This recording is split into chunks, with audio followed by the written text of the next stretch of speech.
Meus queridos e amados irmãos, a paz do Senhor Jesus, sejam muito bem-vindos ao canal Bíblia de Fato. Quando nós nos colocamos à disposição de procurar conhecer o processo de salvação de Deus na humanidade, mostrar a parte incondicional da graça, do favor e do amor de Deus, a parte condicional da fé e de um coração que teme e que se conserva na presença de Deus, nós temos cada vez mais segurança do presente que Deus nos deu e da responsabilidade de nos conservar puros na presença do Senhor até o momento da nossa redenção completa. Neste vídeo, nós falaremos um pouco, em resumo, sobre a necessidade da graça para a salvação em Cristo Jesus e o papel da fé nesse processo de salvação. Então fica conosco até o final, que Deus abençoe a sua vida. A primeira coisa que nós precisamos pensar é sobre uma definição de graça.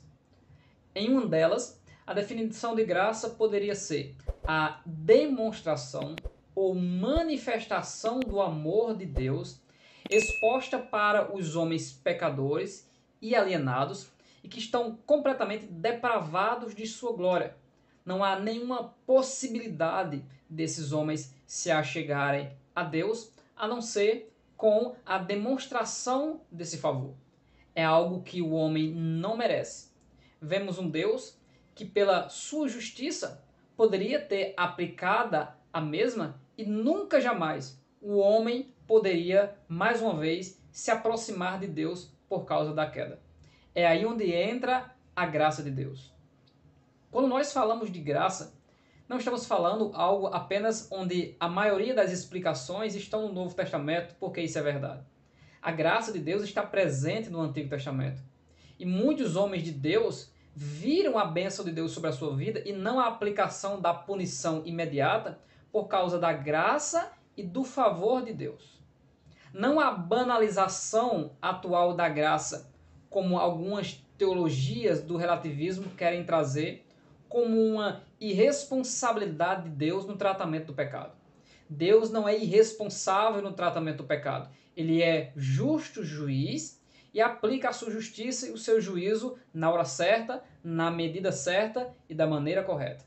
Mas quando nós buscamos a moderação em compreender a graça e o favor de Deus, a soberania do Senhor, a salvação pela fé, nós crescemos de glória em glória. Os homens de Deus, sempre em suas orações, eles diziam a Deus: se já achei graça aos teus olhos, me conceda isso, me permita isso, me dê mais essa oportunidade, me deixe avançar um pouco mais. Por esses terem achado graça diante de Deus, muitos deles foram escolhidos. E até a escolha de Deus, ela precisa ser distinguida e entendida pela soberania de Deus para trazer ao pé de si aquele que ele quiser, porque Deus é soberano. É Deus quem usou as nações, como a Babilônia, a Medopécia, para que os seus decretos e a sua palavra fosse executada. É Deus quem está trazendo por meio de um laço o governo do anticristo e das falsas nações que não temem a Deus para aplicar o seu juízo sobre essas nações. Deus é soberano e faz conforme a sua vontade e o seu querer. E no quesito de salvação, Deus está convidando a humanidade a aceitar a mensagem de reconciliação por meio da fé e andar em conformidade com os valores deste reino, conservado não de uma vida na prática de pecado, mas uma vida de santificação. E nesses três níveis de vida de santificação com Deus, que é a posicional, a progressiva e a final, nós teremos a nossa salvação completa. E quando estivermos com o Senhor, uma vez salvo, salvo para sempre. Jamais nos perderemos quando estivermos na glória com o Senhor, nosso Deus. Depois desta definição de graça, nós precisamos considerar que a graça é necessária para a salvação. Em Romanos capítulo 5, versículo 12, diz que por um homem entrou o pecado do mundo. Esse pecado foi transmitido a todos os homens como uma inclinação sempre para estar distante de Deus e fazendo a sua própria vontade.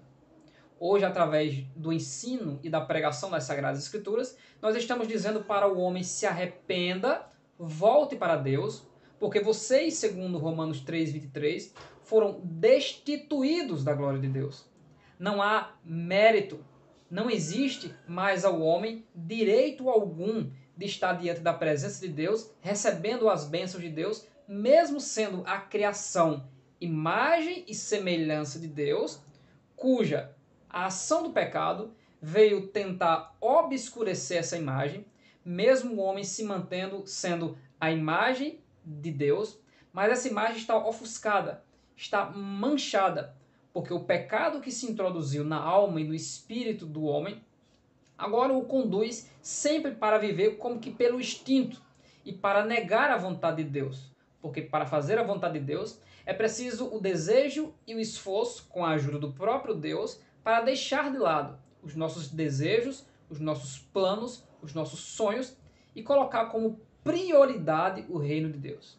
Então, vendo o homem em toda essa condição, o Novo Testamento, em Tito 2,11, diz que a graça de Deus se há manifestado, trazendo a salvação a todos os homens e explicando para os homens que eles têm que deixar a impiedade do mundo.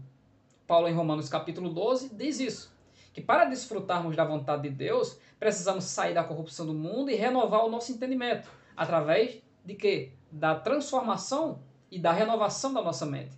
Quando a nossa mente está saturada e cheia, não apenas intelectualmente, mas em um sinergismo de relacionamento com Deus sobre a sua vontade, nós agora, sabendo que a sua vontade é boa, desejamos segui-la, mas não temos força para tal, e aí onde entra a graça de Deus, que de forma prévia já está trabalhando no mundo para convencê-los do juízo, para que eles se arrependam e voltem para o Deus Todo-Poderoso. Então, sem graça, não há a salvação. Sem o favor de Deus, o homem não possui mérito algum. É por isso que no início da igreja houve tantas discussões sobre a questão judaica e a questão dos gentios dentro da igreja, sobre o que cumprir e o que não cumprir para ser salvo e ser aceito por Deus. E essa discussão, ela dura até os dias de hoje, mas pela graça sois salvos, Efésios capítulo 2, 8 e 9. E isso não vem de nós, é um dom de Deus. Não vem daquilo que nós fazemos para que a gente não venha se gloriar.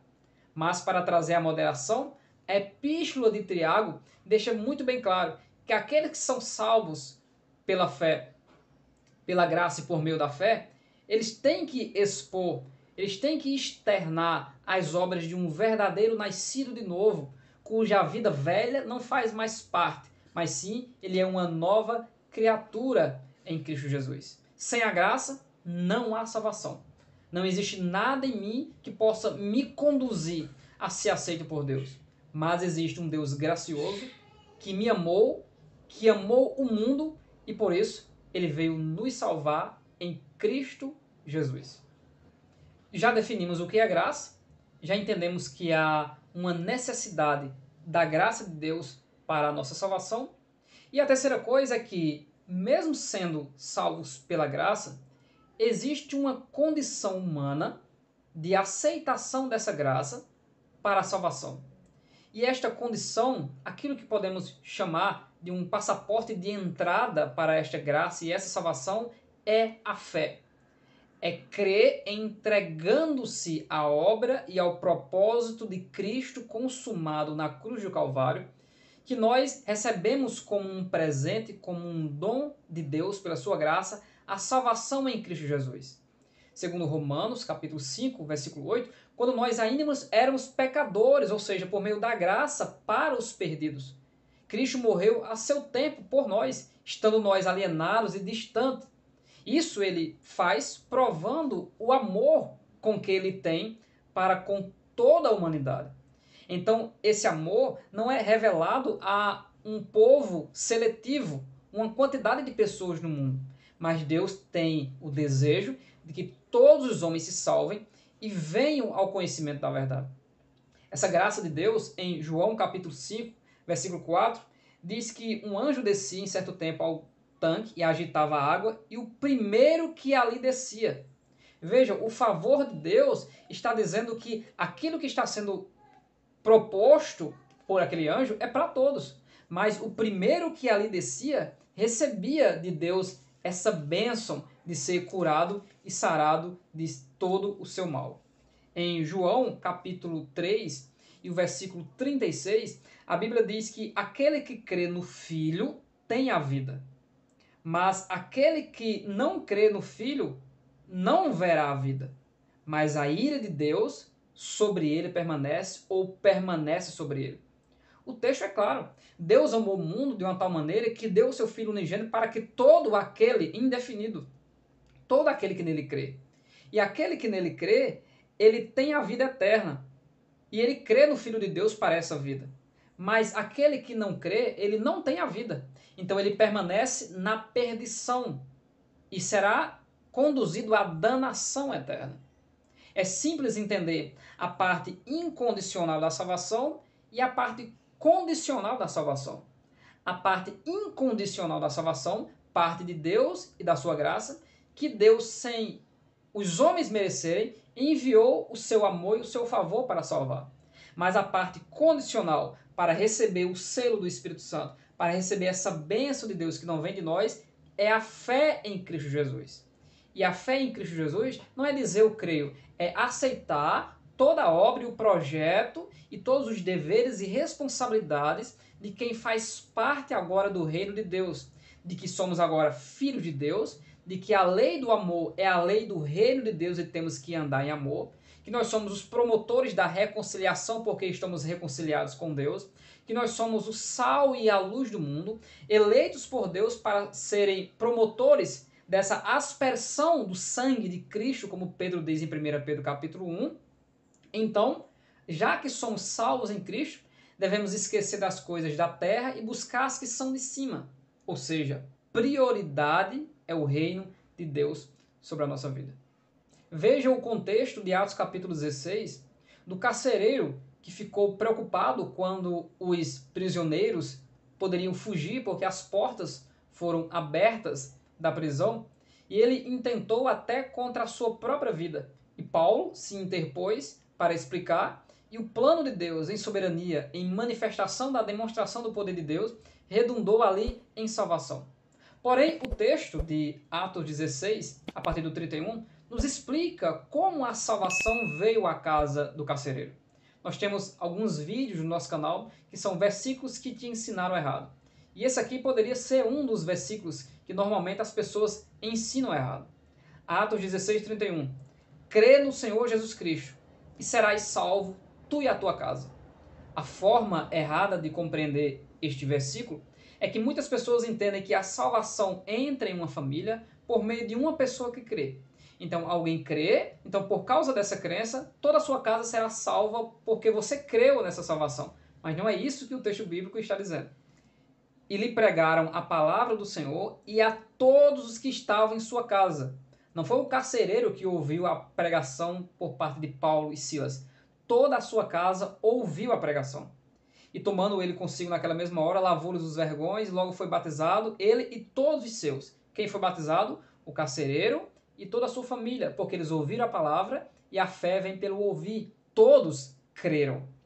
Então, levando-os à sua casa, lhes pôs à mesa, e na sua crença em Deus, alegrou-se com toda a sua casa. Todos creram, levou para a sua casa e todos foram abençoados com a salvação. Então, o texto sagrado é muito fácil de compreender que, mesmo considerando a autoridade sacerdotal de dar a última palavra do que será decidido em fazer ou não, semelhante a Josué no capítulo 24, quando ele diz, eu e minha casa serviremos ao Senhor. Ele não estava impondo a sua casa servir a Deus. Ele estava simplesmente dizendo para os idólatras da nação de Israel, nós continuaremos servindo ao Senhor. E o dever, nessa esfera de autoridade doméstica, é o sacerdote ensinar a palavra para a esposa e filhos. Então a graça de Deus está dizendo para aquele homem, se você e a sua casa, ouvir a palavra, ter fé, crer no Senhor Jesus, se batizar, ou seja, se entregar a todo esse plano, a tua casa será salva. Que Deus abençoe grandemente a sua vida. Nós finalizamos este vídeo por aqui. Continue conosco, continue seguindo o canal Bíblia de Fato. Seja um membro do canal Bíblia de Fato. Compartilhe os nossos vídeos, nos ajude a avançar nesta tarefa de expor as Sagradas Escrituras. E o que eu posso dizer neste fim de vídeo, falando em resumo sobre a graça de Deus, é que a graça do Senhor, e o amor de Deus e a comunhão com o Espírito sejam com todos vós. Amém. Entendeu o plano de Deus na bênção apostólica? A graça do Senhor Jesus Cristo, o amor de Deus que é manifesto na cruz em Cristo, e a comunhão, ou seja, a conservação do Espírito Santo em ser membro da Igreja de Cristo, seja sobre vós até a volta do Senhor. Deus abençoe a sua vida em nome de Jesus.